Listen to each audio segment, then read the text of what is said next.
Kamusta mga boss idol, mga bossing ko na, mga idol ko pa. Datu nga pala ulit para sa vlog na libangan na may konting baka naman. Ilang araw na nga walang tigil ang ulan, kaya ilang araw na rin natin di nabalikan si Tisoy. Kaya nagpahatid na ako sa hometown bike shop para malaman kung okay na ba siya. Pinaripak nga pala natin yung front and rear hub. Tapos nagpalit tayo ng BB sa crank. Pina-overall check up ko na rin. Sabay salpak na ng cleats pedal. Nakailang pedal na rin nga tayo, kaya para sa akin handa na ulit ako i-practice yung cleats. Pag alis pa nga lang ng hometown bike shop ay puro talsik agad ng putik ang bumungad sa akin. Sabayan pa ng konting ambon at sobrang lamig na simoy ng hangin. Ewan ko kung ako lang ba mga boss idol. Yung minsan kahit nakapagplano ka na mag-ensayo parang gusto mong kumalma muna. Yung tipong wala ka namang gagawin tapos matutulala ka na lang sa magandang tanawin.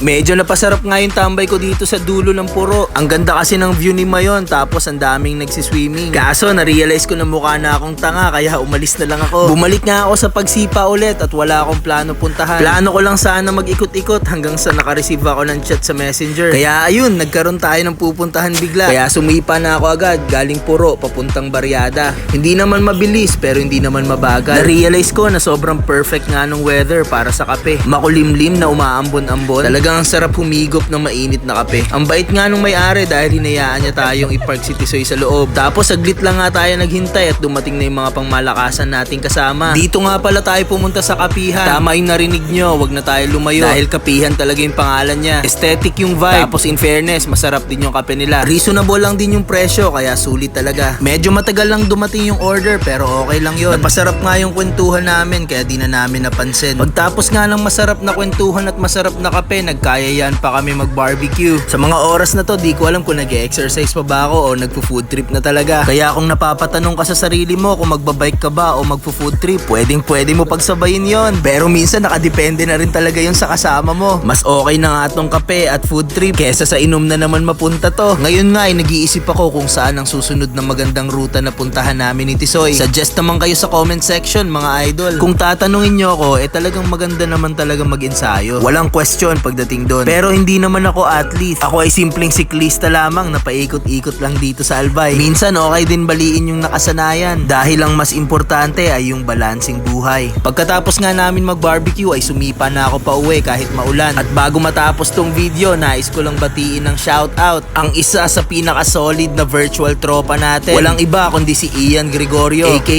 Iron 59. Isa sa mga tropa ko na napakalakas kumita pero napakalakas din gumastos. Abangan nyo yung mga next rides natin at yung fan bike na sasalihan natin. Bye!